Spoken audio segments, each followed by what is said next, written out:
Bonjour à tous et bienvenue dans ce nouveau numéro de Carte Contrôle. Et si Carte Contrôle existe, c'est en partie grâce à notre invité d'aujourd'hui, qui aurait dû être à l'époque le numéro 1. Et puis des petits soucis familiaux ont fait qu'on n'avait pas pu l'accueillir à l'époque. On est ravis d'avoir pu rattraper le temps perdu. C'est Maxime Martin. Bonjour Maxime. Bonjour. Qui nous rejoint aujourd'hui pour un nouveau numéro de Carte Contrôle sur la chaîne Tom Corner. C'est parti.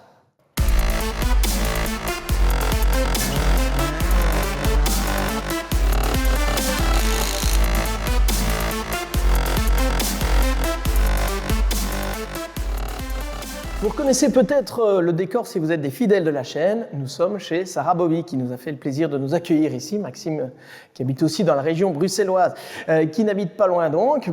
Maxime, bienvenue. Alors je sais que tu n'es pas du tout un fan de réseaux sociaux. Je ne pense pas que tu aies dû regarder beaucoup d'émissions encore. Donc je vais te rappeler le grand principe de l'émission. On va avoir des cartes en fait. Des cartes qu'il va falloir tirer. Ça va nous emmener tout au long de ta vie, de ta carrière en fait, pour découvrir un peu tout ce que tu as fait. Mais avant ça, traditionnellement, on commence par une sorte de warm-up. C'est une manière de se présenter en quelques minutes. Donc tu as quelques secondes, le temps du générique, pour réfléchir à comment tu te présenterais en 2 minutes. Top, c'est parti.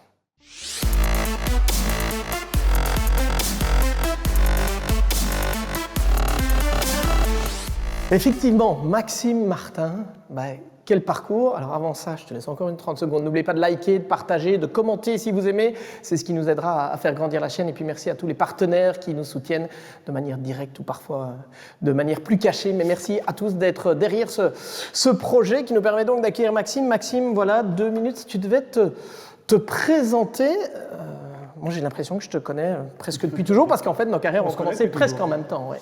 Je m'appelle donc Maxime Martin, pilote automobile belge depuis maintenant plus de 20 ans, à un niveau professionnel. J'ai roulé pour pas mal de constructeurs différents, dont Aston Martin, BMW, Mercedes, Porsche. Et je suis actuellement pilote Mercedes AMG. Et donc, je ne me limite pas qu'au sport automobile, mais je viens d'une famille qui était déjà dans le sport automobile, avec mon père et mon oncle, qui ont gagné les 24 heures de Spa et qui ont fait d'une très grande carrière. Et donc, toujours été baigné un peu dedans. J'ai commencé la course automobile très tard, comme on expliquera peut-être sans doute à un moment donné.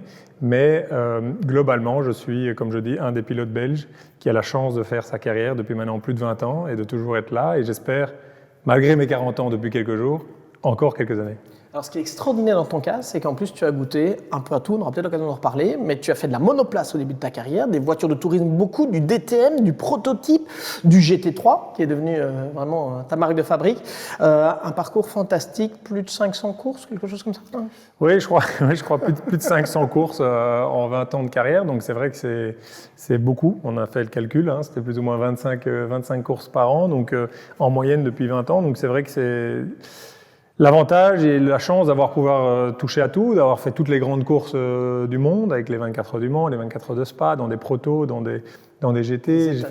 Les États-Unis, beaucoup. J'ai fait les Bathurst, où j'ai gagné les 12 heures de Bathurst encore cette année. Donc j'ai eu la chance de faire toutes ces courses et de continuer à les faire, continuer à pouvoir à briller et puis essayer d'accrocher encore quelques courses à mon palmarès en espérant... J'ai toujours un rêve, c'est de battre mon père au résultat de 24 heures de Spa. Il en a 4, j'en ai qu'une. Il ne me reste pas beaucoup de temps, mais il faut y aller là maintenant. Alors, je me souviens qu'au début de ta carrière, notamment on en reparlera avec la BMW Z4, où sous la pluie tu étais extraordinaire, on disait que tu avais beaucoup de car control. Alors ici on va voir si tu as du carte control, si tu es capable de bien gérer les cartes. C'est parti pour carte control.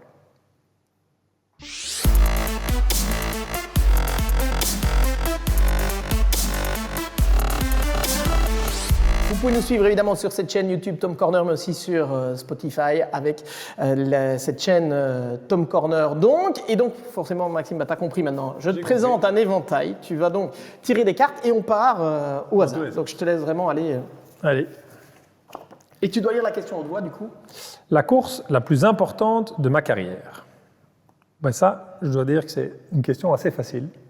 Parce que clairement la course la plus importante de ma carrière a été les 24 heures de Spa, à plein de raisons, et reste aujourd'hui la course la plus importante au fil des années, mais qui reste la course la plus importante de chaque saison, reste les 24 heures de Spa, parce qu'il y a un vrai un vrai côté familial, comme je disais, avec mon père, mon oncle qui ont gagné ensemble. Donc on le rappelle, hein, d'ailleurs, donc Jean-Michel et Philippe sont les seuls doubles vainqueurs consécutifs d'ailleurs, Tout à fait. 79 et 80, 79-80. avec une Ford Capri. Et puis papa Jean-Michel en a encore gagné 2 fois, quadruple vainqueur. Toi, tu as gagné en 2016. Et moi, j'ai gagné en 2016 avec la BMW M6 GT3.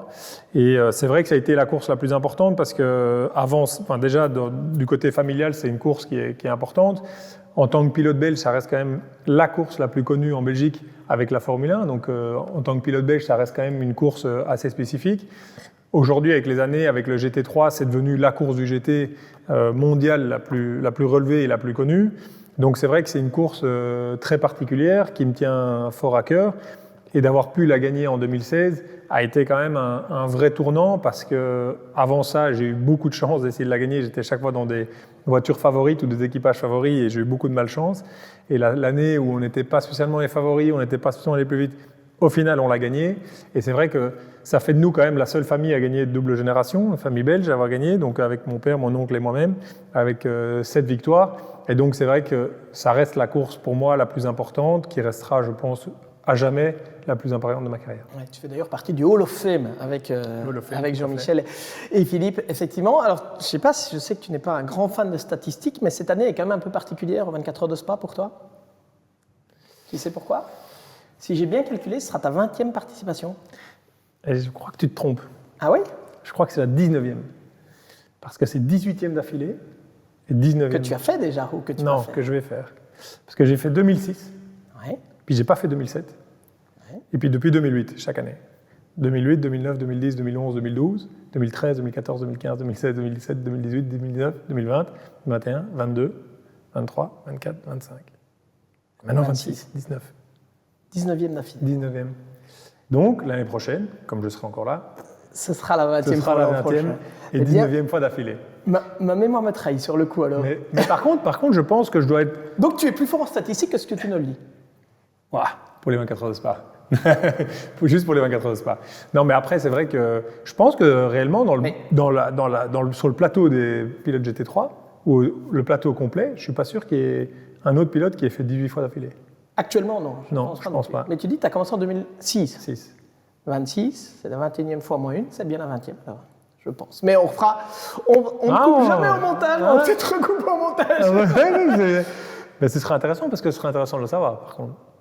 À mes yeux, je pense effectivement, puisque ça fait 21e fois. On coupera, mais comptons 2006, 2008, 2009, 2010, 2011, 2012, 2013, 2014, 2015, 2016, 2017, 18, 19, 20, 21, 22, 23, 24, 25. Ah oui, t'as raison. Ouais, t'as raison. Tu vois, c'est la 20e participation. Ouais, donc t'es plus fort que moi en statistique. T'as vu? Bon, 20e du coup, voilà. Donc ça serait une année particulière. Mais tu m'as fait peur, je me suis dit. Non, mais c'est une année hyper particulière. Je pensais que c'était... Ah, mais génial. C'est bon à savoir. Bon à savoir. Ah, bon, on va essayer de faire quelque chose de spécial alors. Voilà. Et bien écoute, je t'inviterai à venir commenter un peu la course avec moi à un moment ou l'autre. On t'invitera sur un plateau. En tout cas, avec plaisir. Ce sera quelque chose de particulier. Bon, voilà pour la première question. 24 heures de Spa, forcément, qui est pour la famille. On tire une autre question et on est parti. Un autre métier que j'aurais aimé faire. Alors là, c'est, entre guillemets, pas facile, mais c'est sûr que j'ai toujours été quand même un sportif dans l'âme.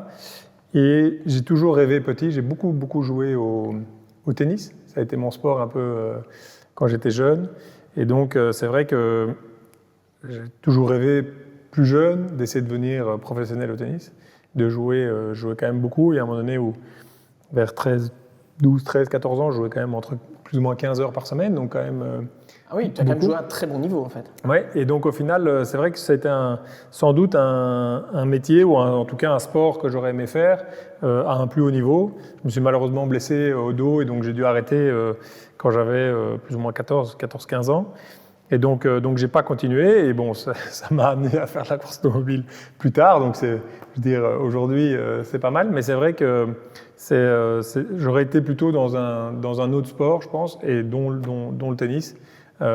Aujourd'hui, si on me repose la question, je pense que si je pouvais faire autre chose, je ferais du golf. Ah oui, aussi. Je suis un passionné de golf. Ouais, je suis un vrai passionné de golf et donc. Alors ça m'inspire deux choses. D'ailleurs, d'abord, je comprends pourquoi tu es aussi bon au paddle, parce que je me souviens que le circuit de Misano a inauguré ses terrains de paddle, je crois que c'était il y a 2 ans. J'ai vu Maxime jouer au paddle là-bas, j'ai halluciné, littéralement. On était, tu te souviens, on s'est vu juste après. C'était complètement dingue avec Driss, notamment, Vantor entre autres. Et première question. Et puis deuxième question, effectivement, tu l'as évoqué brièvement dans ta présentation, tu as commencé le sport auto très très tard. Alors c'est paradoxal, tu es fils de pilote, tu as été baigné malgré tout, puisque ton papa était pilote encore quand tu étais enfant jusqu'à relativement tard.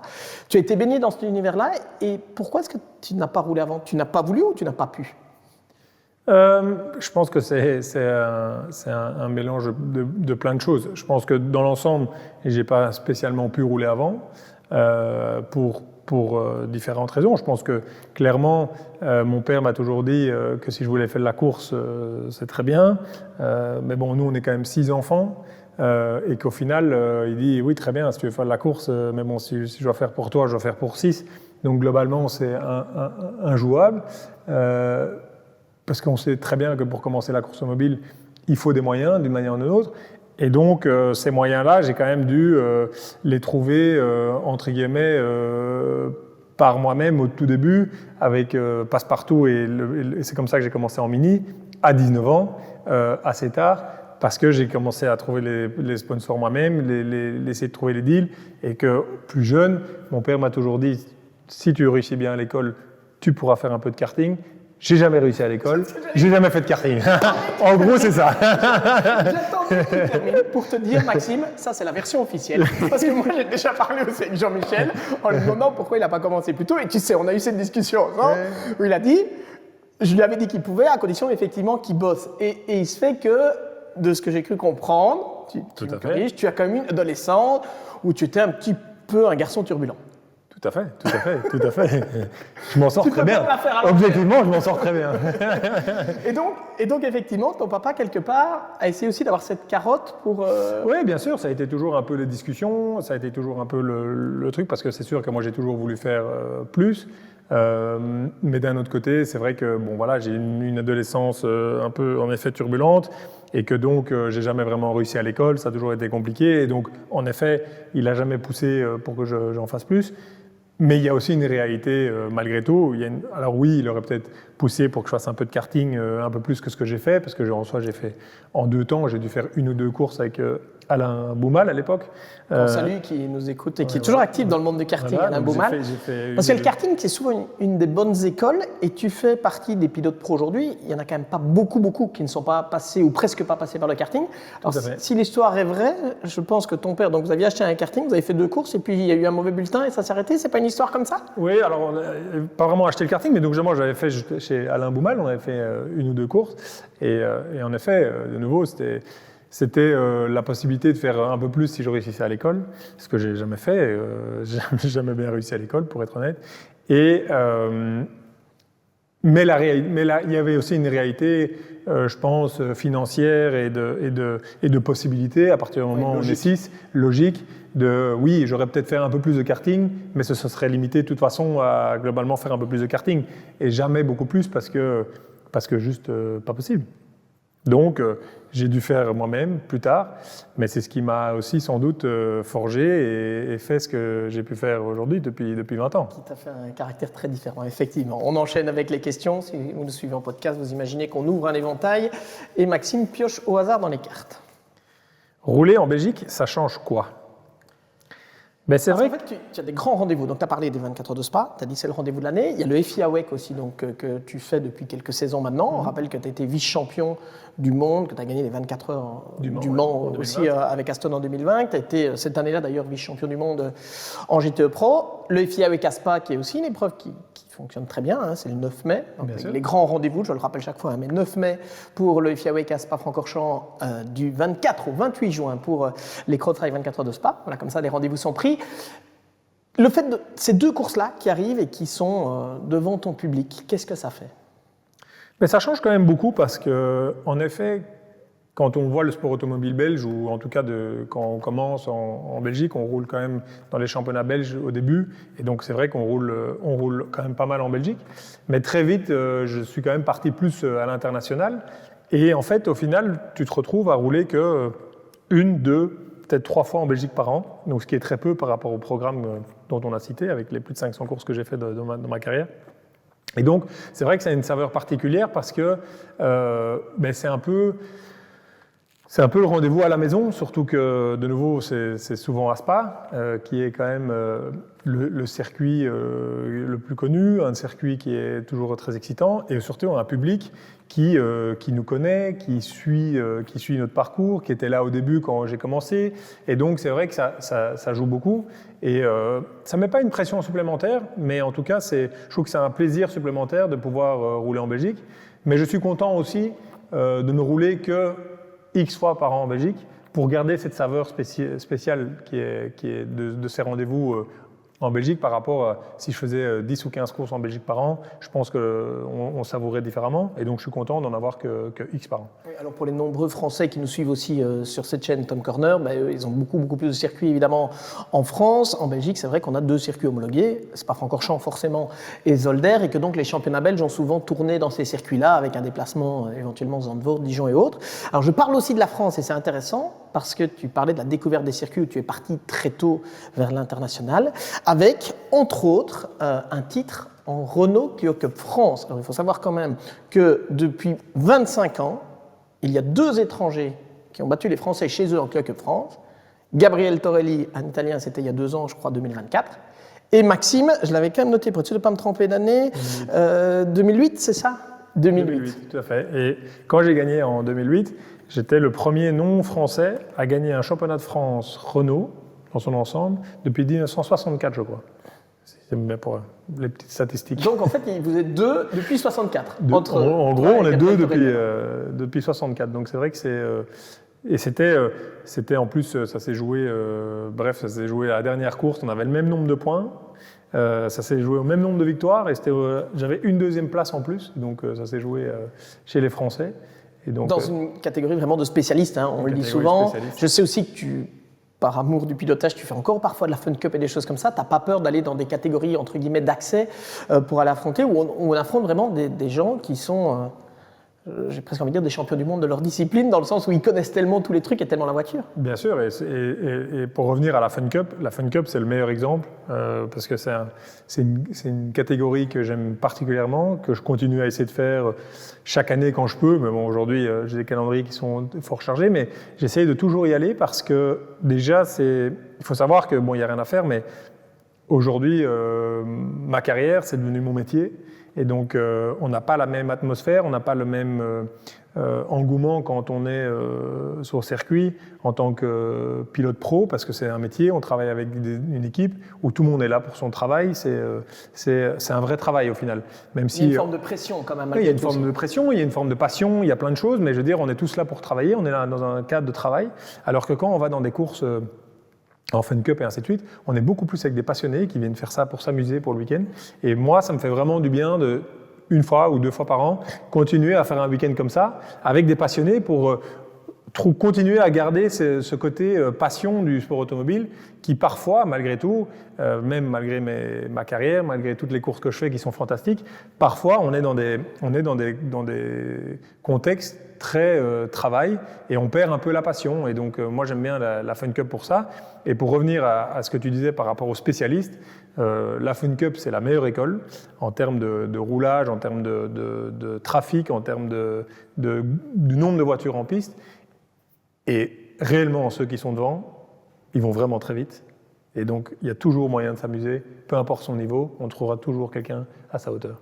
J'admire ta passion. Alors, ce qui est très drôle aussi, c'est qu'on se connaît depuis un petit temps, tu es vraiment un passionné du pilotage et du sport auto en tant que sport à pratiquer. Par contre, tu n'es pas un passionné de l'histoire, du sport auto, de la connaissance des championnats. Je crois que chez toi, il y a très peu de signes distinctifs de sport auto. Très peu. J'avoue que chez moi, il n'y a pas grand-chose. J'ai maintenant le casque de batteur avec lequel j'ai gagné, justement, qui est dans mon salon, parce que voilà, puis j'ai la coupe des 24 heures de Spa. Mais c'est vrai que c'est... Il paraît que tu donnes beaucoup de tes coupes. Oui, je garde presque pas de coupes. Alors, j'ai gardé quelques coupes, les grandes, hein, on va dire Bathurst, Spa, Le Mans. J'en ai quelques-unes, mais j'avoue que j'ai pas beaucoup de courses, j'ai pas beaucoup de trucs. T'es pas un historien. Non, j'ai pas beaucoup de trucs niveau qui restent, non. Voilà, Et jusqu'il y a pas longtemps, je gardais même pas mes combinaisons, je gardais rien. Et donc j'ai des amis qui m'ont dit mais t'es fou, il faut garder. Donc maintenant je les garde, Mais comme on a tellement de combinaisons par an, je sais déjà plus où les mettre. Donc, voilà. Écoute, tu pourras en passer une à Sarah voilà, pour son musée, puisque c'est Sarah Bobby qui nous accueille ici, et je sais qu'elle est très attachée à l'histoire. Allez, on continue, Max. Merci. On pioche des questions. Le star system, j'aime ou j'aime pas? Alors là, c'est facile à répondre. Non, moi, je suis pas du tout star system, j'avoue que... Évidemment, je le sais, quand je te pose la question, tu n'es pas du tout dans les star system. Par contre, il se fait que tu as été vraiment confronté de très près en étant l'équipier de Valentino Rossi, que tu vas de nouveau y être confronté, puisque vous êtes, non pas équipier, mais en tout cas dans le même garage avec Max Verstappen sur les 24 heures du Nürburgring et sur les épreuves de préparation. Comment tu vois ce côté star? Toi, tu n'es pas quelqu'un qui a cherché à développer son image à être une star, on est bien d'accord. Hein? Non, c'est vrai que ce n'est pas du tout mon truc, mais le fait de le vivre et de le côtoyer avec des pilotes de cette trempe, de cette référence, c'est quand même assez exceptionnel. Et c'est fou de voir l'impact réellement que ces pilotes ont sur les fans, le public. J'ai vu des scènes avec Valentino Rossi. Sur les 2 ans où je l'ai côtoyé, j'ai quand même vu 3 dames tomber dans les pommes parce qu'il leur signait un autographe sur le bras. Comme tomber dans les pommes, 3 en 2 ans. Donc j'imagine même pas sur sa carrière. J'imagine même pas en MotoGP quand il était vraiment... Donc c'est fou de voir quand même ce côté où la passion des gens qui sont là et qui attendent des heures et des heures juste pour le voir, pour le croiser, pour essayer. Et c'est assez bluffant de voir, mais c'est assez intéressant de voir aussi que tant ça peut être des stars mondiales, au niveau de l'image, au niveau de la notoriété, de la popularité, tant, quand tu les côtoies au quotidien, tu te rends compte qu'ils sont vraiment... en fait, ils sont comme toi et moi. Tu discutes avec eux comme ça, tu discutes, tu bois une bière, tu rigoles. C'est la même chose. Et c'est ça qui est intéressant de voir, le gap entre la personne et, entre guillemets, la star que c'est. Et Valentino, qui était vraiment un de tes plus grands fans, hein, qui voulait absolument rouler avec toi chez BMW. Je pense que si tu n'avais pas un jour choisi de changer d'employeur, peut-être tu roulerais encore avec Valé. Comment ça s'est développé, cette relation? Comment est-ce que tu peux l'expliquer? Je pense qu'on a juste ça a juste bien matché, ça a juste cliqué. Au final, on s'est très bien entendu dès le début. Moi, j'avoue que moi, je suis assez relax, donc on est là pour se marrer. Et au final, on peut faire les choses sérieusement. C'est pas pour autant qu'il faut être sérieux. Et donc, j'avoue que moi, j'aime bien faire des blagues, j'aime bien faire un peu des conneries. Et je pense que ça a cliqué. On s'est bien entendu. On a fait plein de trucs ensemble. Et encore aujourd'hui, je l'ai croisé. Tu n'en as pas trop voulu que tu aies quitté? Si, je pense que ça l'a touché, clairement. Je pense qu'il a je sais pas s'il l'a mal pris, mais en tout cas, ça l'a touché parce que je pense qu'il a, aussi par son aura, aussi par Valentino Rossi, aussi par plein de choses, pas spécialement connu beaucoup de gens qui sortaient de son cercle au final, parce que c'est ça aussi. Et que moi, j'ai pas choisi de sortir de son cercle, j'ai choisi de changer de constructeur. Et donc, indirectement, c'est à sortir de son cercle. Donc, je pense que malgré tout, il a été touché par ça. Et puis, je pense qu'il l'a, oui, peut-être mal pris au début, mais en tout cas, aujourd'hui, hier, j'étais encore au Nürburgring, je testais, et au final, je l'ai vu, il était dans le box à côté, on a été voir, on discute, on va manger, quand on était en wake, on allait manger ensemble quasi toutes les courses, donc on s'entend encore assez bien, et c'est chouette, mais pourquoi, c'est difficile à savoir, j'avoue que je pense qu'on a juste 2 tempéraments qui sont bien matchés. Alors lui, c'est à l'opposé, lui, il est dans le Star System, alors je ne sais pas si c'est lui qui l'a voulu, qui l'a construit, mais il y a vraiment ce côté-là, c'est vrai que c'était marrant d'avoir les deux antagonistes sur ce coup-là. Du coup, Maxime n'est pas fan de réseaux sociaux, par exemple, hein, je n'ai pas les réseaux, enfin j'ai les réseaux sociaux par la force des choses, mais personnellement, j'avoue que j'ai... À titre professionnel, pardon, uniquement, mais j'avoue que moi j'ai pas d'accès, j'ai pas de... Mais c'est juste que peut-être que j'ai connu la vie sans et que voilà, mais j'avoue que je suis pas un fan et donc je trouve que à chacun, pour bien faire les choses, je pense que chacun doit être à sa place, chacun doit faire son travail au même titre que que toi tu vas faire les interviews et tu fais tes commentaires et tes commentateurs mieux que n'importe qui, au même titre qu'on ne te demande pas de rouler dans une voiture de course, au même titre que moi je ne commence pas à poster n'importe quoi sur les réseaux sociaux. Et je pense que chacun a son métier. Donc j'irai moins vite que toi. Donc et je suis sûr que la personne qui s'occupe de mes réseaux sociaux fait ça beaucoup mieux que moi. Voilà, bon, super vite quand même, mais effectivement, il y en a beaucoup d'ailleurs pour... Ne le répétez pas, mais il y a énormément de pilotes qui, effectivement, ont des agences qui s'occupent d'agences ou des personnes qui s'occupent un peu des réseaux sociaux pour le faire de manière professionnelle. Et puis aussi, je pense que l'essentiel, c'est pour libérer l'esprit aussi. Quand tu es en week-end de course, tu n'es pas là pour s'occuper des réseaux. Allez, on ouvre l'éventail, on continue. Bon, normalement, on est parti pour une durée approximative d'1 heure. Maxime, j'espère que tu as le temps parce qu'on est bavard. Le choix le plus difficile de ma vie.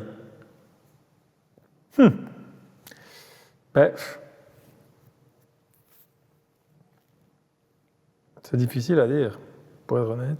J'imagine que dans une carrière comme la tienne, on va parler peut-être du sport, on peut parler privé, mais dans une carrière comme la tienne, il y a plein de moments où tu dois faire des choix. Donc celui que tu as fait il y a 2 ans, en décidant de quitter BMW, d'aller chez Mercedes-AMG, par exemple, c'était un choix qui était inattendu pour beaucoup et qui ne devait pas être facile. C'est un choix qui est hyper difficile.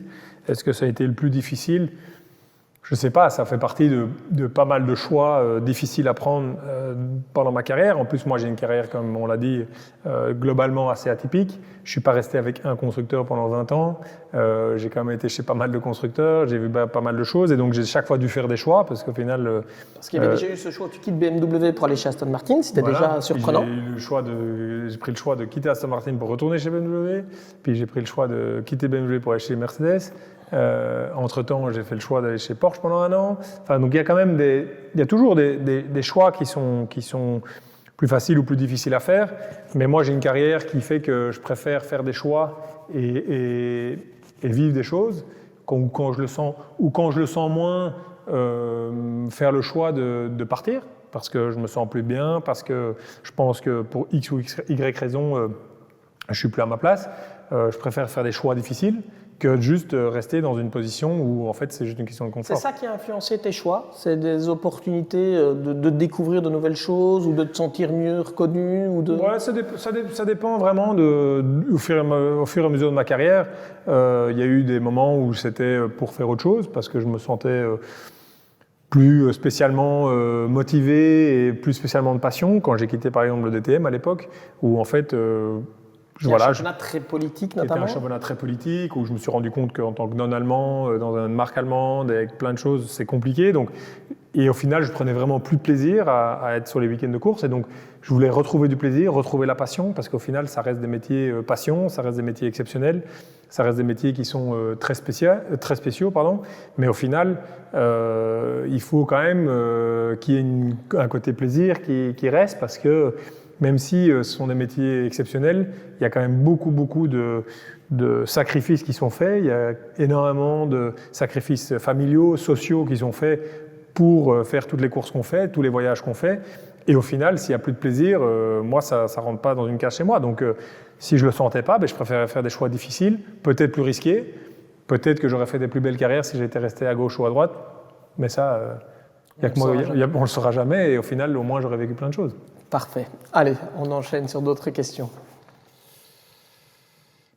Le conseil le plus bizarre que j'ai reçu d'un team manager ou d'un ingénieur. Alors, le conseil le plus bizarre... Qu'est-ce que j'ai déjà reçu comme bizarre ou étonnant, je ne sais pas. Après, si tu n'as pas de réponse, il n'y a pas forcément de réponse. Hein, mais ça nous donne parfois, ce genre de questions donne parfois des réponses surprenantes et étonnantes. J'ai eu il n'y a pas longtemps, mais vraiment pas longtemps, quand même un team manager qui n'est pas vraiment un ingénieur, mais qui est un team manager, où il nous manquait quand même pas mal de vitesse de pointe en ligne droite, et qui m'a dit, en regardant les acquisitions de données, qui m'a dit et tu ne sais pas accélérer un peu plus tôt pour essayer de compenser le manque de vitesse de pointe? J'avoue que je ne citerai pas de nom, ça ne sert à rien. Mais je me suis levé et je suis parti parce que ce genre. Tu l'as mal pris. Non, c'est juste que ce genre de réflexion, ça sert à rien. Bon. Allez, vas-y. Question suivante. Le bon tuyau que je donnerais à un jeune pilote aujourd'hui. Non, mais j'en ai plein des tuyaux à donner. Mais le bon. Alors, je rebondis parce que la question a double sens, tu t'en doutes, puisque vous ne le savez peut-être pas, mais au-delà de sa carrière de pilote professionnel, Maxime a lancé il y a 2 ans maintenant, c'est ça, On rentre dans la deuxième année. On va rentrer dans la deuxième année. Maximize, qui est donc une agence Maximize Management. de managers de pilotes, donc avec Tom Van Rompuy, qu'on salue d'ailleurs aussi. Donc il y avait une volonté de ta part justement de partager des tuyaux. Il y a notamment Kobe Powell qui fait partie des pilotes, dont on sait que ça marche plutôt bien, puisqu'il a été champion en Silver Cup en sprint l'an dernier en GT Ball. Et donc j'imagine que tu t'en donnes plein des bons tuyaux aux jeunes, mais que tu leur donnes comment? Non, après c'est surtout ce que j'aime bien donner comme tuyau, c'est surtout donner un petit peu mon expérience sur ce que moi j'ai vécu pendant 20 ans. Et ce que je sais, ce qui a marché, je sais ce qui n'a pas marché, je sais ce que les constructeurs regardent, je sais ce que les teams regardent, je sais ce qui est important, ce qui n'est pas important. Parce que bon, on peut se faire beaucoup d'imagination sur le métier de pilote professionnel, mais tant qu'on ne le vit pas, autant qu'on ne l'a pas vécu, c'est vrai qu'on ne sait pas ce qui est vraiment important ou ce qui n'est pas spécialement important. Et donc j'essaie de les guider dans ces choix-là. Après, c'est aussi ce que je pourrais donner comme tuyau, c'est que je pense qu'il faut, et c'est là où je le répète, mais c'est là où j'ai une carrière atypique, c'est que justement j'ai fait tellement de choses qu'au final je ne me suis jamais fermé à une expérience. J'ai toujours continué à faire la Fun Cup, j'ai fait la Formule, enfin j'ai roulé en électrique, j'ai roulé en GT, j'ai roulé en proto, peu importe. En fait, j'ai touché à tout parce que je me suis jamais fermé de porte et tout ce que je pouvais conduire à un moment donné à un autre me donnait de l'expérience, me donnera de l'expérience à un moment donné. Et ça, je pense que c'est quelque chose qui se perd, je pense, dans la mentalité des jeunes aujourd'hui. Tu veux dire qu'il y a une hyper-spécialisation Il y a une hyper-spécialisation et puis surtout, ils se focalisent sur une discipline qu'ils veulent faire. Et par exemple, des pilotes GT3 qui sont avec nous ou pas, ou avec qui je suis en discussion, se voient en disant « Non, mais moi, je ne roulerai jamais en GT4, je ne dirais pas de raison ». Et je trouve que c'est une mauvaise attitude parce que l'expérience d'une GT4, peu importe, va pouvoir te donner un sentiment, un feedback, quelque chose qui va t'améliorer dans le GT3. Je prends Kobe Powell, qui est donc je sais que qui lui fait du cross-car. Exactement, lui continue à faire du cross-car. Il a été champion d'Europe de rallycross. Champion d'Europe de rallycross, il est hyper polyvalent, il est hyper bon dans son domaine, et il fait les deux. Et au final, ça ne le désavantage en rien. Mais par contre, je suis sûr que l'expérience qu'il prend en cross-car, ou l'expérience qu'il va prendre à aller rouler en Fun Cup, ou l'expérience qu'il va prendre à aller rouler peu importe, va lui donner de l'expérience. Et ça, je trouve qu'aujourd'hui, si je peux donner un conseil aux jeunes, c'est ça, c'est continuer à prendre de l'expérience, donc peu importe dans quoi. Tant qu'on peut rouler, et que si on vous donne l'opportunité de rouler, roulez. Parce qu'il n'y a pas de miracle. Il faut des budgets aussi pour ça. Et si je me disais, tiens, quel conseil tu donnes à quelqu'un qui a moins d'argent? Mais justement, c'est ça, c'est que il faut des budgets, mais d'un autre côté, après, il y a toujours une réalité. Il y a une réalité qui est, si tu n'as pas l'argent, globalement, il faut de le meilleur. Je veux dire, c'est inévitable. Mais par contre, si tu as peu de budget, je pense que dans les plus petites catégories, il y a peut-être moyen de faire des choses, et l'expérience sera toujours bonne. Même si c'est une plus petite catégorie, même si c'est une course qui est moins importante, l'expérience sera toujours bonne à prendre et peut-être que ça va créer sur des opportunités, tu vas peut-être découvrir quelqu'un, tu vas peut-être rencontrer un team manager qui va bien t'aimer, qui va te faire une autre course, peu importe, je pense que ça reste important de rouler beaucoup et dans toutes les disciplines possibles. Bon, et puis dernière, et on change de sujet après, mais par rapport aux jeunes pilotes, je sais que Max Verstappen a fait beaucoup de karting, il était champion du monde notamment. Mais je sais qu'aujourd'hui, il est un grand fan de sim racing aussi, ce qui n'est pas ton cas, on en a déjà parlé en privé, tu n'es pas très simulateur, il y en a un qui est là, vous ne le voyez pas, mais celui de Sarah est derrière. Maxime ne m'a même pas demandé pour rouler dessus.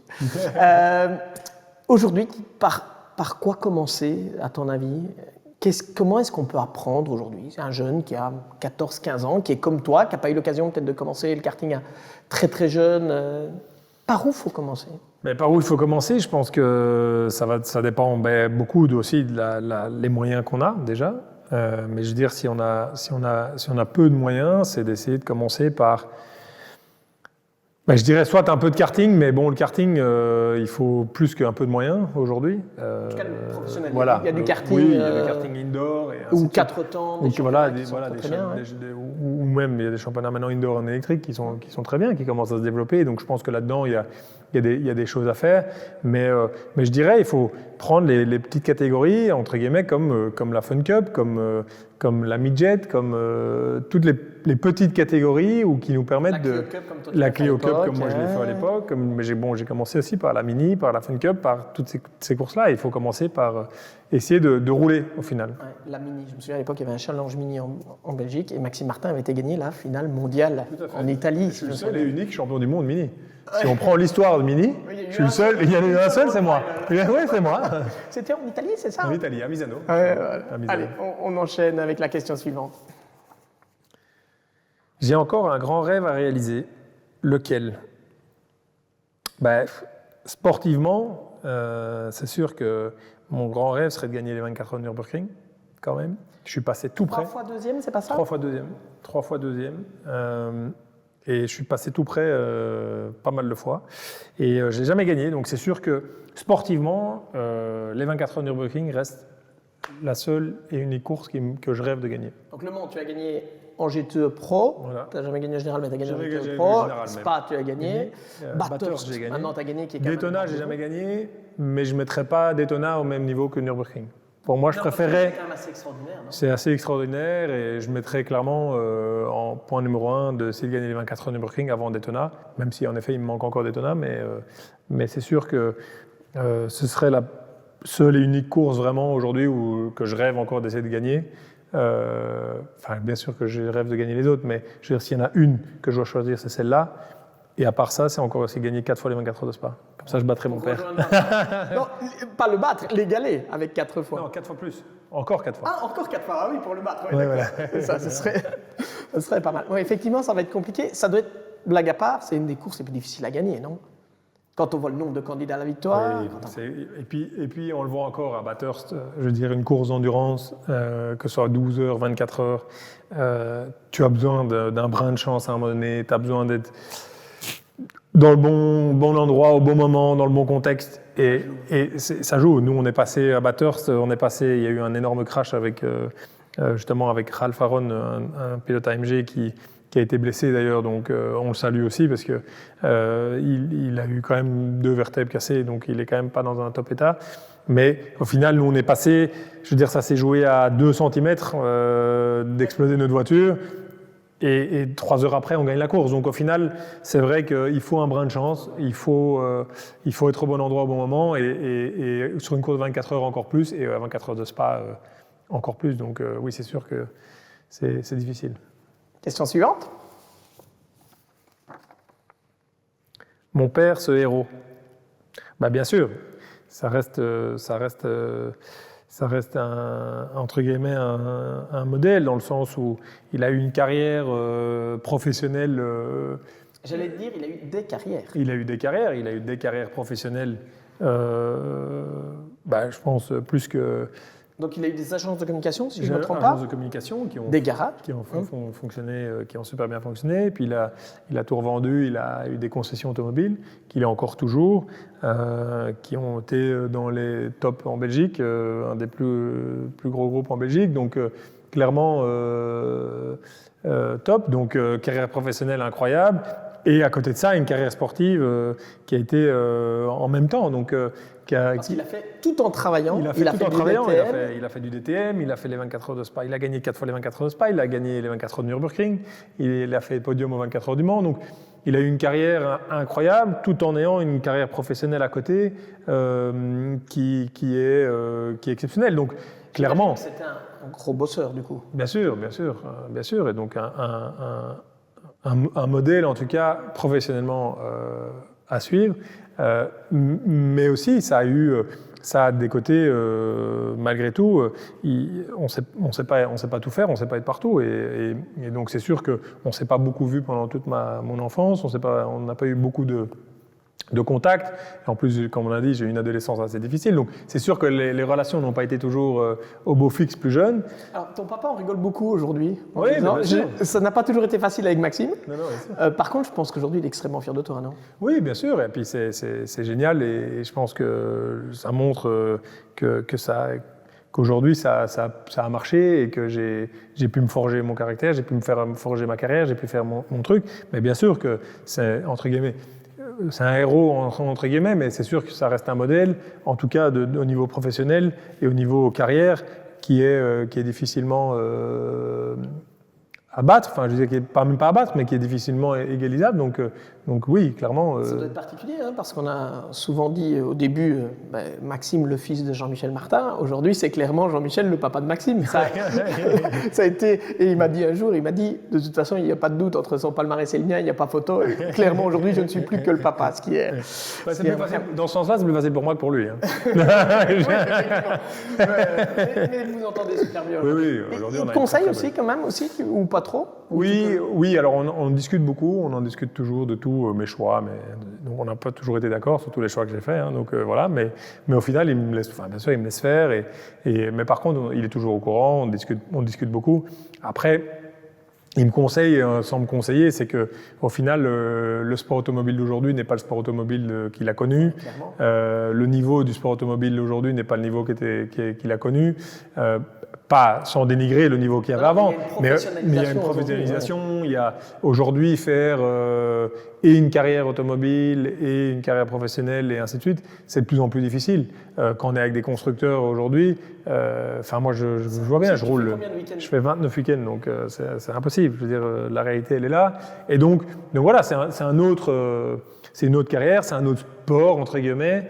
Et donc oui, il me conseille, mais il me conseille sans me conseiller. Donc on en discute beaucoup et je prends son avis avec beaucoup de sérieux et on en discute beaucoup. Mais il sait difficilement vraiment me conseiller parce qu'il est plus au fait de tout ce qui se passe dans le sport automobile. On imagine. Allez, vas-y, je rouvre l'éventail de nouveau. Comment être pilote professionnel et père de famille nombreuse? Alors ça, c'est marrant qu'elles viennent juste après l'autre, évidemment, parce que tu as tiré au sort, hein, j'y suis pour rien. Parce que effectivement, donc tu es père de famille nombreuse. Tu as 3 enfants, un garçon, 2 filles. Un garçon, 2 filles. Et comment...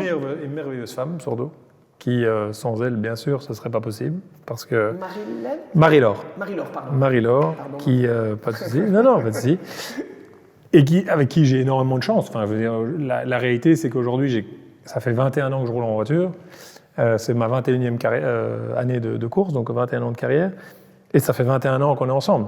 Donc, elle t'a toujours connu pilote, et elle t'a accompagné. J'ai commencé la course automobile quand on s'est connus, donc c'est vrai qu'on a fait ça ensemble. Au début, j'étais pas pilote pro, hein, donc j'ai commencé ma carrière à 19 ans, elle avait 16 ans, et depuis, on est toujours ensemble, donc ça fait 21 ans. Et donc, je pense que pouvoir faire les deux, sans avoir un pilier comme elle à côté de moi, ou avoir une relation comme on a depuis 21 ans, c'est difficilement pensable, ou en tout cas difficilement envisageable dans ma vision de la vie de famille. Oui, bien sûr que c'est possible, mais alors tu n'as plus une vraie vie de famille. Aujourd'hui, c'est sûr que moi, ce qui est compliqué, c'est que mes enfants, je les vois peu. Mais par contre, ce que je m'oblige, c'est que là où j'insiste vraiment, c'est d'avoir beaucoup de temps qualitatif. J'ai pas beaucoup de temps quantitatif avec mes enfants, mais par contre, dès que je suis en Belgique, j'ai la chance de ne pas devoir travailler. Donc au final, je peux quand même prendre beaucoup de temps pour aller les chercher à l'école, les déposer à l'école, passer du temps après l'école avec eux. J'essaie de faire un maximum de choses. Ce qui me manque le plus, c'est de passer des week-ends. Parce qu'en fait, les week-ends, moi, je suis pas là.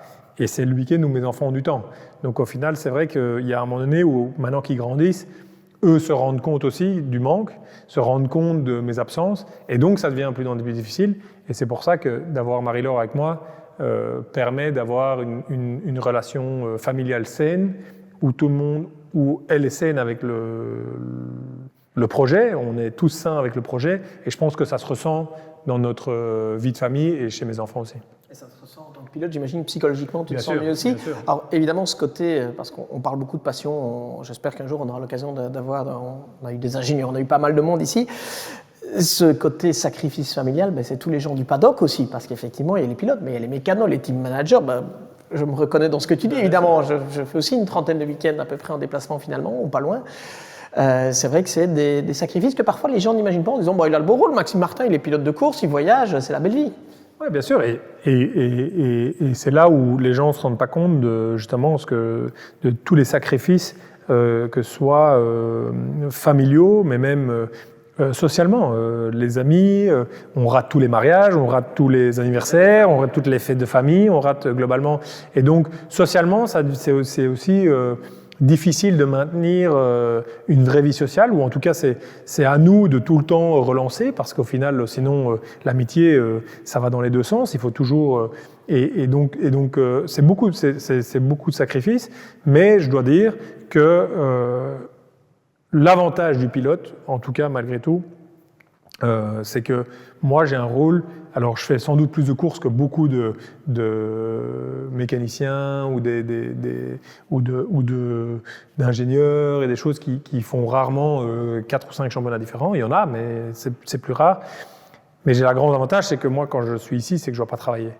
Alors que les mécaniciens, ils font des heures, les équipes de course, en fait, les gens ne se rendent pas compte que ce sont des vrais métiers passion, et l'effort et le travail qui est mis derrière, le nombre d'heures que les mécaniciens font, les ingénieurs, et quand ils rentrent, quand ils doivent décharger, tout refaire, ils sont travailler sur les voitures, en fait, ça ne s'arrête jamais. Alors que moi, j'ai encore la chance d'avoir du temps libre, entre guillemets, quand je n'ai pas de course, d'être quand même chez moi en temps libre et pas devoir travailler à l'atelier, refaire les voitures. Et donc ça, les gens ne se rendent pas compte. Et donc j'ai, entre guillemets, encore le beau rôle, malgré tout, dans le spectre sport automobile. En tant que pilote, on a un bon rôle et il ne faut pas le dénigrer. Ouais, c'est bien de mettre un coup de projecteur sur tous ces hommes de l'ombre, effectivement. Bien sûr, parce qu'au final, sans ça... Avant de passer à une autre question, est-ce que tu crois que si un jour tu décidais d'arrêter, c'est peut-être aussi cet aspect-là de sacrifice social, familial qui pourrait intervenir le plus, qui pourrait peser le plus ?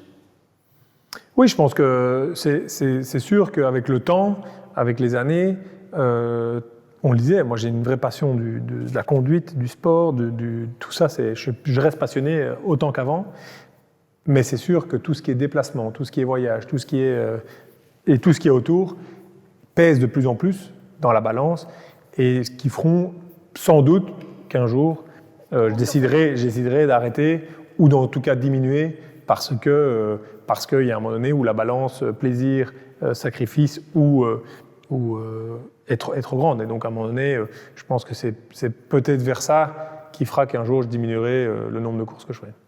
Merci Max. Allez, vas-y, la question. La première chose que je fais quand j'arrive à la maison après une course. Alors ça dépend si mes enfants sont là ou pas. Si mes enfants sont là, c'est sûr que je vais direct chez mes enfants et je passe du temps avec eux. Ça, j'essaye de faire un maximum. C'est pas facile parfois. Enfin, je vis à mon échelle et j'imagine toi avec l'adrénaline en tant que pilote. On revient d'un week-end où ça a été plein d'intensité, plein d'adrénaline, on est dans l'excitation, on est dans la vitesse, enfin, on sait comment bien paddock. Et puis on rentre à la maison où eux, ils ont continué à vivre leur vie de leur côté. Bien et sûr. Je trouve parfois, je ne sais pas comment toi tu le ressens, mais parfois qu'il y a une forme de décalage. C'est difficile parfois d'arriver et de se poser et de se dire je m'arrête là. Oui, c'est très difficile parce que c'est et de nouveau où moi je suis là, donc quand je suis là, je suis à 100% là, et quand je suis pas là, ben en fait je suis à 100% pas là. En fait, je suis tout le temps en 100%, mais d'un côté ou de l'autre. Et donc c'est vrai que cette balance là est parfois difficile, ou en tout cas était difficile au début. Je trouve qu'aujourd'hui, maintenant mes enfants ils commencent à être un peu plus grands. Ils ont quel âge, rappelle-nous ? Ils ont 9, 8 et 6 ans. Et donc c'est vrai qu'on commence à avoir un rythme, entre guillemets, mais clairement, il y a une vie familiale où je ne suis pas là, et puis il y a une vie familiale où je suis là. Et donc c'est vrai que je rentre parfois un peu au milieu du jeu de qui, où je suis un peu au milieu du... Et donc ils sont là, ah oui c'est vrai, t'es là toi, donc il faut faire en fonction de toi aussi. Et donc mais après heureusement, parce que si j'avais...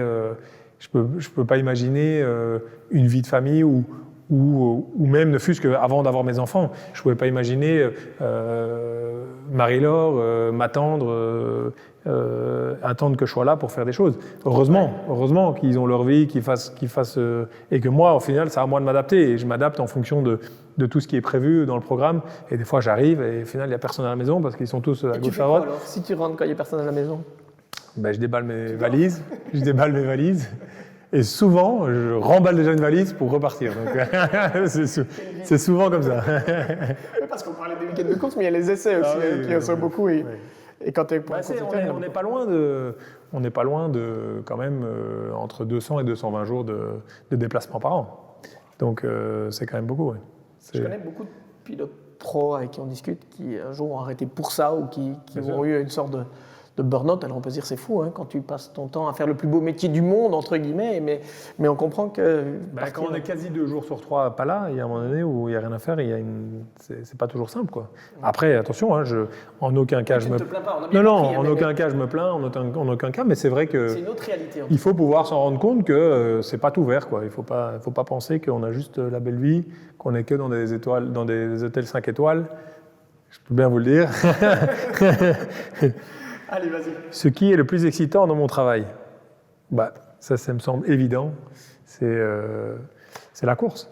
C'est la course, c'est piloter, c'est l'adrénaline, le fait d'être sur la grille de départ, le fait d'être... de faire la course. En fait, c'est la compétition. Tu ressens encore ce stress après 20 ans de carrière, quand tu es avant un départ, que tu montes... Alors, je sais que tu n'es pas un nerveux pour ça, des caractères opposés, toi et moi, mais tu es toujours très cool, toi. Non, j'avoue que je ne suis pas du tout stressé. Ça n'a jamais été... En fait, je n'ai jamais vraiment été stressé pour ça, parce qu'au final... En fait, je relativise assez vite sur plein de choses. J'ai jamais, par exemple, si j'ai un mauvais week-end, je ne vais jamais mal le vivre chez moi à la maison, par exemple. Tu fais la part des choses. Oui. Et puis, je t'ai déjà vu tirer la tête sur un week-end, en tout cas sur le week-end. Sur le week-end, oui. Sur les week-ends, oui, ça c'est sûr. Mais parce que je suis compétiteur et que sans ça, je n'aurais pas fait 20 ans de carrière et que, comme on en parlait tout à l'heure. Non, mais comme on en parlait tout à l'heure, je veux dire, en tant que sportif professionnel, dans n'importe quel sport, peu importe, il y a une part d'égoïsme et il y a une part de compétitivité, il y a une part de on veut gagner, on veut battre les autres, c'est tout. Sinon on n'est pas là, c'est impossible. Donc c'est sûr que quand un week-end se passe mal, bien sûr que je le vis pas bien et je me dis pas super. Mais par contre, je fais vite la part des choses. Et donc, je fais la part des choses aussi dans le sens où je suis pas stressé avant le départ parce que je me dis que de toute façon, je fais de mon mieux. Je vais pas faire exprès de la mettre dans le mur, je vais pas faire exprès de m'accrocher. Donc, je fais de mon mieux. Après, si c'est bien, c'est top. Si c'est pas bien, on refera une prochaine fois. Je sais pas, je maîtrise pas, on peut pas tout maîtriser. Et donc j'avoue qu'à ce niveau-là, je suis pas très stressé. Mais par contre, le plus excitant, pour revenir à la question, le plus excitant, c'est ça, c'est l'adrénaline, c'est la compétition et c'est le pilotage. Comme je dis, moi, c'est la seule chose qui m'intéresse T'as toujours le goût de ça, en tout cas. La seule chose qui m'intéresse dans mon métier, c'est ça. Ouais, c'est pas d'être une star, ça on l'a bien compris. C'est pas d'être une star et c'est pas tout ce qui est autour. Gagner des courses. Voilà, mais ça fait partie du pilotage. Vas-y, la question, on enchaîne avec une nouvelle. Comment je me vois dans 10 ans ? Alors tu as parlé du temps qui passe. Regarde. Dans 10 ans, je serai pareil. Je te souhaite d'avoir toujours autant de cheveux parce que moi, ça... regarde, ça commence à partir. Quand on s'est rencontrés, j'en avais beaucoup plus quand même à l'époque. Comment je me vois dans 10 ans ? C'est une bonne question. Après, c'est difficile à répondre. Je ne sais pas si je serai encore pilote, pour être honnête. À 50 ans, je ne sais pas, je pense pas. C'est difficile aujourd'hui quand même d'être à un niveau... Là où Valentino Rossi, on en a parlé, m'impressionne moi vraiment beaucoup. C'est pas seulement la transition moto-voiture, c'est surtout le niveau qu'il a, avec le peu d'expérience qu'il a, à l'âge qu'il a. Bien sûr. Et c'est peut-être là, Valentino, il a 47 ans, cette année, si je ne me trompe pas. Oui, 47 ans, bien sûr. Non, je pense que... Non, mais après, on a un Frank Stiepler qui a plus de 50 ans, qui a 50 ans. Schneider qui a roulé jusqu'à 50 ans chez voilà. SMG. Donc, au final, je pense qu'il y a des possibilités. Moi, réellement, je pense que le jour où je me sens plus compétitif, je pense que j'arrêterai de moi-même. En fait, j'ai fait une trop belle carrière, entre guillemets, à mon goût. J'ai fait trop de courses, j'ai fait 20 ans, plus de 20 ans. Tu ne vas pas t'accrocher à tout prix. Je ne vais pas m'accrocher. Ouais. Le jour où je me sens plus compétitif, j'arrêterai de moi-même.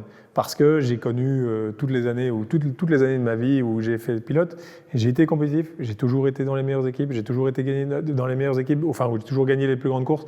Le jour où je me sens plus compétitif, voilà. Tu crois que tu le vivras bien ?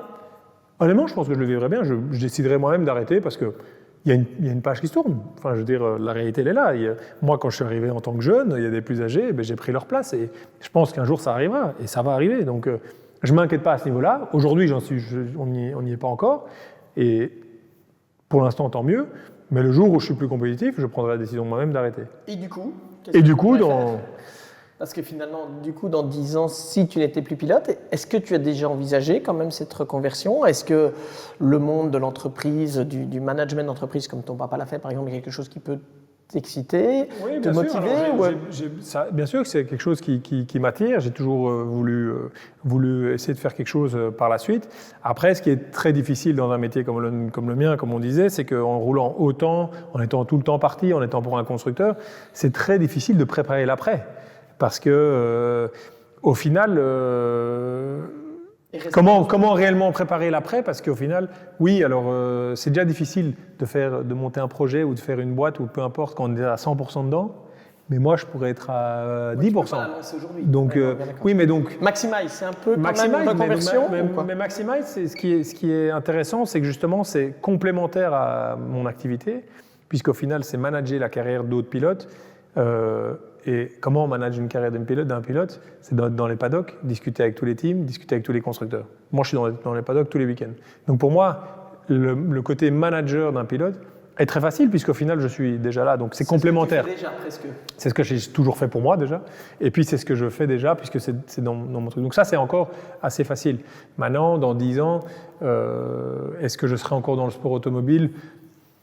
Peut-être, j'aimerais bien essayer de garder un pied dans l'automobile. Je pense que je pourrais apporter mon expérience dans une équipe. Alors, tu as voulu créer ton équipe. J'ai voulu créer mon équipe. Covid, si je me souviens bien. Tout à fait, ben, ça s'est arrêté à cause du Covid. Tu voulais engager des voitures en GT4, des Aston Martin, si je me souviens bien, quand tu étais pilote Aston. Tout à fait, on a Aston Martin en GT4 et malheureusement, on était prêt début mars avec tout le team, tout était prêt, tout le monde était engagé et puis le Covid est tombé. Et avec une réalité financière, au final, où j'avais mis un peu toutes mes économies dedans, et au final, où il faut savoir, si on se rappelle le Covid, on ne savait pas du tout combien de temps ça allait durer, ce qui allait annuler, pas annuler.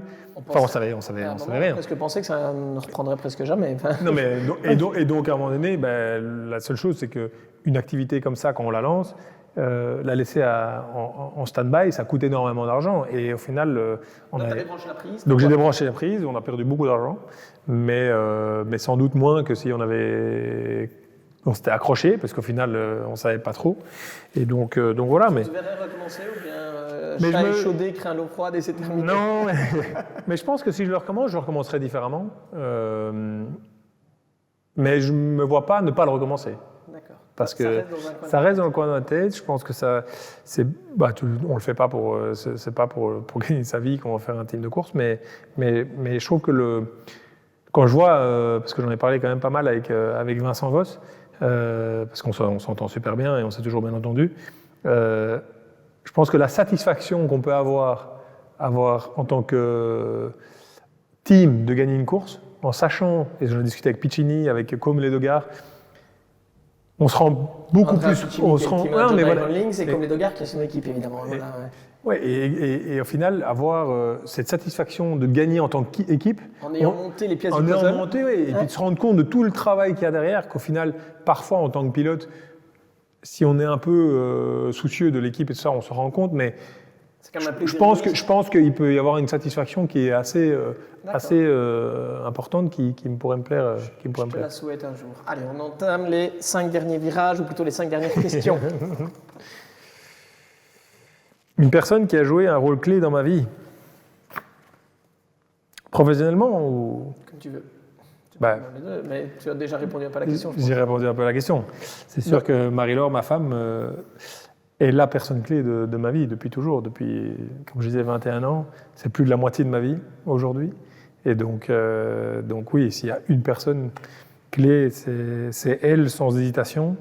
Et j'espère encore pour le restant de mes jours. Donc clairement, après... dans ta carrière? Dans ma carrière, j'ai eu quelques personnes clés. C'est difficile de limiter à une, évidemment. Mais... C'est difficile de limiter à une parce que chaque personne a eu un moment clé à un moment donné. Et donc c'est difficile d'en citer une. Mais je pense que... Oui, c'est difficile d'en citer qu'une. Si je prends clairement... Il ne faudrait pas oublier quelqu'un. Mais non, il ne faudrait pas oublier quelqu'un. C'est pour ça que j'ai pas envie de faire d'impair, mais oui, il y a clairement des personnes qui ont joué, comme Tony Gillet à l'époque de la Vertigo a joué un rôle clé, comme Jean-Claude Delaine, qui est très peu connu, qui était la personne DHL qui lui a dit à Tony Gillet de me prendre dans le Vertigo. C'est suite à ça que j'ai rencontré Marc Védès. Marc Védès a bien sûr été une personne clé dans toute ma carrière. C'est celle qui t'a permis, Marc, c'est un peu celui qui t'a permis de passer au statut pro, on peut le dire comme ça, et puis du coup d'être intégré par BMW. Tout à fait, et c'est comme ça que j'ai pu intégrer BMW. Donc bien sûr que Marc Védès a été une personne clé. Andy Bovenzippen de chez Alpina a été une personne clé à un moment donné, clé. Quand tu roulais en Allemagne, c'est voilà, ça, avec l'Alpina. Georges Casca, à l'époque de la Clio Cup, qui m'a fait rentrer en contact avec Jean-Pierre Jabouille. Et donc j'ai roulé avec Jean-Pierre Jabouille, qui fait que je suis... Morgane, j'ai vu cette photo, c'est incroyable, cette Morgane Aéro. GT3, incroyable, mais qui a pu rentrer en GT3. Enfin, il y a plein de personnes qui ont joué des rôles clés. Et c'est difficile de se limiter à une. Alors, il y en a qui ont eu un peu plus d'importance que d'autres, mais tout est un peu lié, et selon les moments. Et donc, au final... C'est incroyable à quoi tient une carrière, parce qu'il y a plein de moments où ça peut basculer d'un côté ou de l'autre. Mais bien sûr, et c'est là où on me dit toujours, oui, mais bon, comment t'as fait? Je dis, bref, il faut avoir de la chance. Dans tout, il faut avoir un peu de chance, et il faut rencontrer la bonne personne au bon moment. Il faut faire la bonne performance au bon moment. Parce qu'un exemple type, pour la petite anecdote, pour rentrer un peu plus dans le côté technique, même si ce n'était pas le but, d'une course aux 24 heures de Spa, sous la pluie, avec la Z4, où justement, sous la pluie, j'étais, je ne sais plus, 3, 4, 5 secondes plus vite que tout le monde sous la pluie la nuit. Mais ce relais a été décisif parce que le lendemain de la course des 24 heures de Spa, j'avais un appel de Audi avec Vincent Voss et ainsi de suite, et de BMW Motorsport pour me signer chez Motorsport. Et donc, il y a eu un choix. Mais, dans ces eaux-là. Oui, exactement. 2012. Mais c'est un relais clé, mais qui a eu lieu à 11h du soir. Tu as le même relais à 4h du matin, c'est pas du tout la même chose. Parce qu'il n'a pas le même impact, parce qu'à 11h du matin, à 11h du soir, tout le monde est encore là, tout le monde regarde encore les écrans. À 4h du matin, il n'y a plus personne qui regarde. Enfin, pas qu'il n'y a plus personne qui regarde. Ouais, on se comprend, oui. Et donc, mais c'est marrant. Et donc, des petites choses comme ça font la différence. Mais ça, c'est, entre guillemets, au petit bonheur la chance. Après, il faut être aussi performant très Oui, vite. oui. Ouais. Évidemment, il fallait le faire encore ce relais, mais... Voilà. Ma plus grande crainte. Est-ce que tu en as une? Alors, tu n'es pas anxieux, on l'a dit. Est-ce que Non. tu as quand même des craintes, quelque chose qui... Non. Est-ce que le risque, on a parlé de la Nordschleife, les 24 heures de Nürburgring, tous ceux qui regardent des images, on parle des 24 heures, mais les courses de préparation et tout, c'est un truc vraiment impressionnant. Alors c'est très drôle parce qu'avec Max Verstappen qui a fait ses premières courses, on a l'impression que le monde découvre tout d'un coup la Nordschleife, alors que les passionnés de GT, de sport auto, de 24 heures connaissent ça depuis des années. Ça fait 16 ans qu'on le fait. Donc... Voilà, vous faites ça, et avec tout le talent d'un Max Verstappen, sans aucun doute qu'il le fait très bien, mais vous le faites aussi bien. Enfin, moi, je suis toujours impressionné quand même. Je suis allé les voir en spectateur, vraiment en pur spectateur en 2022 sur le bord. Je me suis dit, waouh, ce truc est dingue, par exemple. En termes de risque, est-ce que c'est des choses auxquelles tu penses ou pas du tout? Pas du tout. Alors, je m'excuse de te poser la question. Non, mais c'est très bien parce qu'au final, mais pas du tout parce qu'au final, pas que je me dis, il faut pas que j'y pense. Naturellement, j'y pense pas. Et je pense que si j'y pensais, je serais plus performant. C'est impossible d'être performant en permanence et en ayant la crainte ou le stress de. Et si on a le stress de, on n'est plus performant. Et donc, si on n'est plus performant, on arrête. Donc, vous avez cette capacité, les pilotes pros, qui m'impressionnent vraiment beaucoup à pouvoir faire le vide comme ça par rapport à ça. Oui, et encore, parce que, alors on parle de la Nordschleife, on parle de trucs, on parle de la voiture. C'est beaucoup de crainte et c'est peu de crainte au final. Enfin, oui, c'est beaucoup de crainte. Mais on regarde les mecs à moto, le MotoGP. Moi, j'adore, je suis un fan de MotoGP. Ça, par contre, je suis un fan. Je suis quasi toutes les courses. J'adore la moto. En plus, avec Rossi, j'ai eu évidemment plein d'insides de ce qui se passe dans les coulisses et de ce qui se passe et d'aller voir. J'ai été des trucs. Et donc, c'est vrai que c'est assez incroyable. Eux, c'est des malades. Eux, ils ont une notion du risque qui est différente de la nôtre. Tourist Trophy de l'île de Man, tu connais? Oui, non, mais ça, c'est... Ça, c'est encore... Non, mais donc nous... Plus grande crainte, on est loin. Merci Max. Allez, il reste 3 questions. Ce que j'aimerais changer dans l'évolution de mon sport. J'aimerais bien qu'on revienne un peu à des mentalités un peu plus comme à l'époque. C'est-à-dire? Beaucoup moins aseptisées. Aujourd'hui, tout est aseptisé. On ne peut plus rien dire, on ne peut plus rien faire. Tout ce qu'on dit est vu de travers, tout ce qu'on fait est repris à la loupe. Tu veux dire par rapport à ton employeur, par exemple Oui, mais par rapport à la médiatisation de tout, aujourd'hui, dans tout, et donc dans le sport, parce que de nouveau, aujourd'hui, on peut plus avoir un avis, tout simplement. Tu dois faire attention, c'est quelque chose où tu y penses en disant... On doit toujours être politiquement correct, et ce qui est... voilà, comme le monde tourne aujourd'hui. Donc oui, ça c'est clairement quelque chose que je voudrais... C'est pas que tu as fait quelque chose de nouveau. Tu parlais du DTM par exemple, dont on dit, pour tous ceux qui ont parlé, qui ont fait du DTM, qui disent que c'était un chemin tellement politique.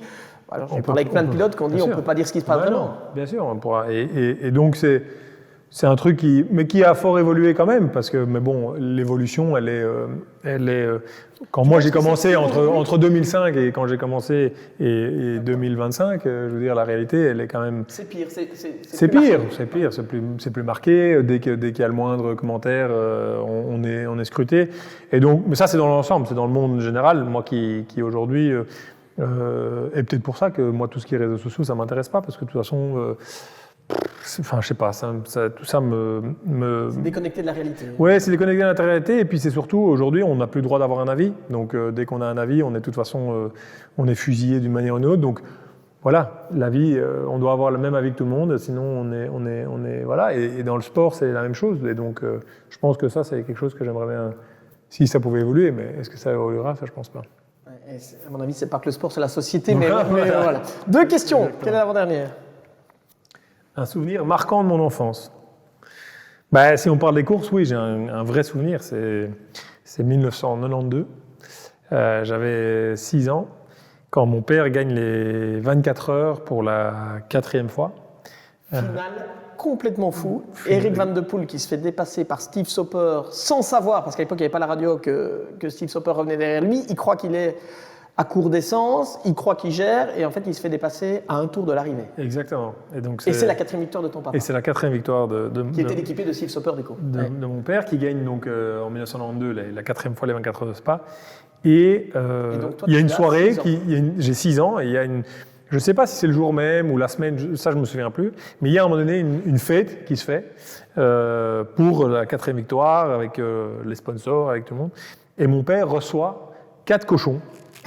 Des vrais cochons, hein, pas des vivants, des vrais cochons, avec chacun un t-shirt du sponsor avec lequel il a gagné les 24 heures. Donc il y avait 2 cochons belgas, il y avait un cochon Lisplan et un cochon Bastos. Et ces cochons, on les a eus chez nous à la maison. On les a eus chez nous à la maison. Oui, parce qu'on les a gardés. Et en fait, nous, on avait, quand on était petits, on avait quand même beaucoup d'animaux chez nous. Après, on a eu des moutons, des chevaux, enfin bref, et pas mal de trucs. Et donc, on a eu ces cochons. Et ça, c'est un vrai truc qui m'a marqué. Et je me souviens quand il avait gagné la dernière fois les 24 heures en 92, qu'on avait ces cochons avec des t-shirts avec des sponsors dessus, et qu'on a eu ces cochons chez nous à la maison. Et donc ça, c'est un vrai souvenir que j'ai de mon enfance des courses. Excellent. Bon, du coup, si tu gagnes 4 fois les 24 heures de Spa, il faut qu'on t'emmène les cochons. Ouais, tu m'emmènes les cochons. Bon, il reste une dernière question. C'est marrant que ce soit celle-là qui soit restée, parce que je pense qu'elle va parler d'une partie de ta carrière que finalement le grand public connaît peu. Je te laisse la lire.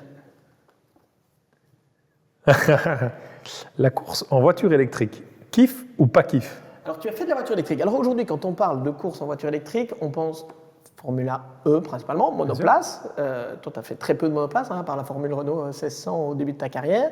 Par contre, il y a eu ce championnat qui s'appelait le FIA ITCR, qui étaient donc des voitures pseudo de tourisme électrique, mais qui n'avaient rien de voiture de tourisme. Non. Tu as gagné une course, tu étais engagé par, enfin pas directement par Alfa Romeo, mais par l'équipe Ferrari, si je me souviens bien. Tout à fait. C'était il n'y a pas très longtemps, c'est quoi, 2021, 22 2022, je crois. 2022, tout à fait. Et tu as roulé donc en voiture électrique. Alors c'est marrant parce que c'est très loin du bruit du moteur V8 d'une Mercedes AMG GT3 évidemment, c'est très loin dans l'esprit. Comment est-ce que tu as vécu ça? Alors la grande différence avec les voitures thermiques avec lesquelles on roule, c'est quand on roule en voiture électrique sur le circuit comme ça, il y a des arbres qui poussent sur le côté.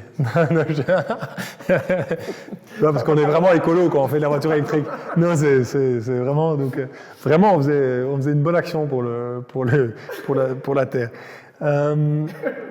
J'ai compris le deuxième degré derrière. Mais en termes de pilotage pur. Alors, en termes de pilotage pur, de week-end pur, c'était un vrai kiff, parce que c'était un vrai challenge, dans le sens où voilà, c'est la voiture électrique, c'est très bien, sauf que les voitures, elles étaient très basiques, c'était un système électrique assez basique, et donc très peu d'autonomie. Et donc les essais libres, c'était un tour. On faisait un tour en essais libres, puis on faisait un tour en qualif, mais avec, je crois que c'était... Par rapport à la Formule E, juste, Ouais, si par je ne me rapport à la trompe pas, Formule E, il y a une gestion de l'énergie. Là, c'était à fond. Là, c'était à fond, D'accord. mais il n'y avait pas de système de régénération. D'accord. Donc en fait, au final, il y avait, donc, quand on lâchait l'accélérateur, c'est comme si avec une voiture, on mettait l'embrayage et la voiture elle laisse rouler. En roue libre, quoi. Donc il n'y a pas de frein moteur, il n'y avait rien. Donc le seul moyen de freiner, c'était les freins, mais c'était des pneus route, et la voiture faisait plus de 2 tonnes. Mais donc on passait en fait en... C'était quand même un défi en termes de pilotage. Un vrai défi, surtout que donc on faisait en essai libre, comme je disais, on avait un tour, et puis la qualif, on faisait un tour, mais on faisait un tour avec 200 kW de plus. Wow. Donc ce qui représente quand même 300 chevaux de plus. On avait un tour. 600, plus de 600 chevaux, c'est pas ça? Oui, tout à fait, on était à 500 kW. Et donc, 300 kW, un tour en essai libre, 500 kW en qualif, un tour, mais toujours qu'un tour. Donc, je veux dire, c'est 500 kW, ça équivaut quoi? 750 chevaux, c'est ça? 600, 600, 650, 650, 700 chevaux. Et donc, on se retrouve à faire un tour en qualif avec 200 ou 300 chevaux de plus que ce qu'on avait en essai libre, où on avait déjà fait qu'un tour. Une voiture de 2 tonnes avec des pneus de série. Non, mais- et donc, au niveau challenge conduite, honnêtement, c'était vraiment ce qu'il y avait de très compliqué et très Il dur. y avait de super pilotes dans le championnat. Super pilote. On avait Matthias Ekström, on avait Tom Blomqvist, on avait Bruno Spengler. Enfin, je veux dire, on a quand même Adrien Tambay qui a gagné le championnat. Enfin, je veux dire, on avait quand même c'était un super niveau. Donc, niveau pilotage, niveau challenge, c'était un vrai kiff. Après, la réalité, c'est que faire des courses de 3 tours et puis s'arrêter parce qu'on doit charger les batteries pendant 3 heures avec des générateurs qui tournent derrière, bof. Ouais, c'était un autre point de vue. Mais Tu n'as pas la langue de bois, je te félicite. Mais on avait les arbres qui poussaient autour. Hein. Bon, merci. Tu as eu du carte contrôle presque jusqu'au bout. Je suis content qu'on ait pu aborder. Tu as été très franc sur la question. Alors, attends, parce qu'on n'a pas tout à fait terminé. J'espère que tu es prêt. En général, quand tu gagnes, tu fais quoi? Juste après le passage de la ligne. Je crie ou je... D'accord. On a un tour d'honneur. Tour d'honneur. Oui, mais on a un tour d'honneur dans notre émission aussi. Ah, c'est parti pour le tour d'honneur.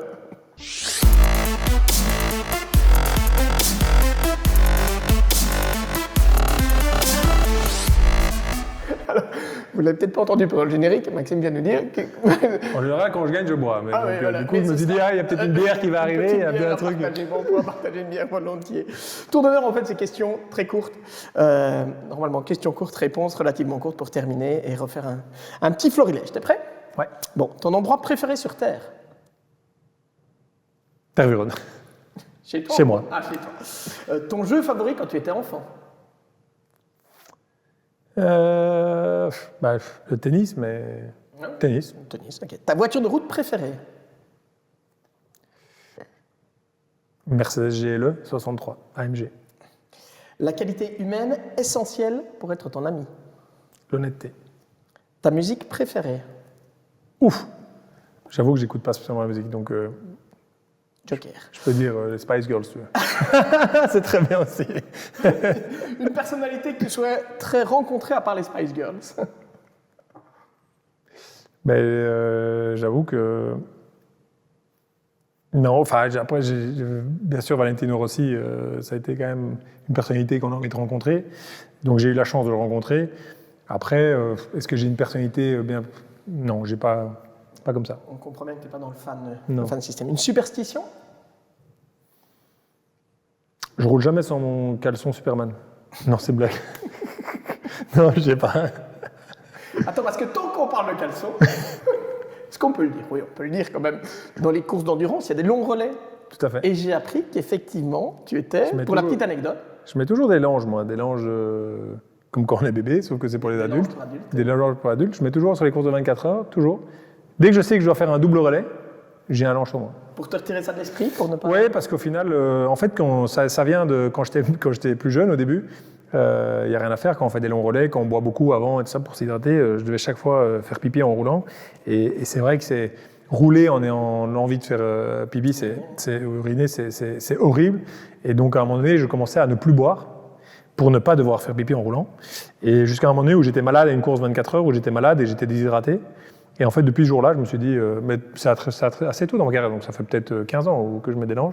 Assez tôt, je me suis dit, en fait, je m'en fous, je mets des langes et comme ça, je peux boire comme je veux. Voilà, ça c'est une anecdote exclusive. La question, Exclusive. est-ce qu'on utilise ou pas les langes? Donc, s'il y a un sponsor qui nous regarde, qui veut m'offrir les langes, avec plaisir. Bien vu. Bon, tes 3 plus grandes qualités?